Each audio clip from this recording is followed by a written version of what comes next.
ദൈവത്തിന് സ്തോത്രം. സങ്കീർത്തനങ്ങൾ 26. യഹോവേ, എനിക്ക് ന്യായം പാലിച്ചു തരേണമേ. ഞാൻ എൻ്റെ നിഷ്കളങ്കതയിൽ നടക്കുന്നു. ഞാൻ ഇളകാതെ യഹോവയിൽ ആശ്രയിക്കുന്നു. യഹോവേ, എന്നെ പരീക്ഷിച്ച് ശോധന ചെയ്യണമേ. എൻ്റെ അന്തരംഗവും എൻ്റെ ഹൃദയവും പരിശോധിക്കണമേ. അങ്ങയുടെ ദയ എൻ്റെ കണ്ണിൻ മുൻപിൽ ഇരിക്കുന്നു. അങ്ങയുടെ സത്യത്തിൽ ഞാൻ നടന്നുമിരിക്കുന്നു. വ്യർത്ഥന്മാരോട് കൂടെ ഞാൻ ഇരുന്നിട്ടില്ല. കപടക്കാരുടെ അടുക്കൽ ഞാൻ ചെന്നിട്ടുമില്ല. ദുഷ്പ്രവൃത്തിക്കാരുടെ സംഘത്തെ ഞാൻ പകച്ചിരിക്കുന്നു. ദുഷ്ടന്മാരോട് കൂടെ ഞാൻ ഇരിക്കുകയുമില്ല.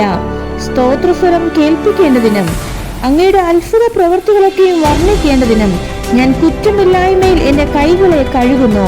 യഹോവേ, ഞാൻ അങ്ങയുടെ യാഗപീഠത്തെ വലം വയ്ക്കുന്നു.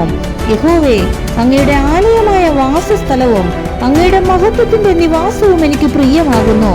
പാപികളോടുകൂടെ എൻ്റെ പ്രാണനെയും രക്തപാതകന്മാരോടുകൂടെ എൻ്റെ ജീവനെയും സംഹരിച്ചു കളയരുതേ. അവരുടെ കൈകളിൽ ദുഷ്കർമ്മമുണ്ട്. അവരുടെ വലങ്കിൽ കോഴ നിറഞ്ഞിരിക്കുന്നു. ഞാനോ അങ്ങയുടെ നിഷ്കളങ്കതയിൽ നടക്കും. എന്നെ വീണ്ടെടുത്ത് എന്നോട് കൃപ ചെയ്യണമേ. എൻ്റെ കാലടി സമനിലത്ത് നിൽക്കുന്നു.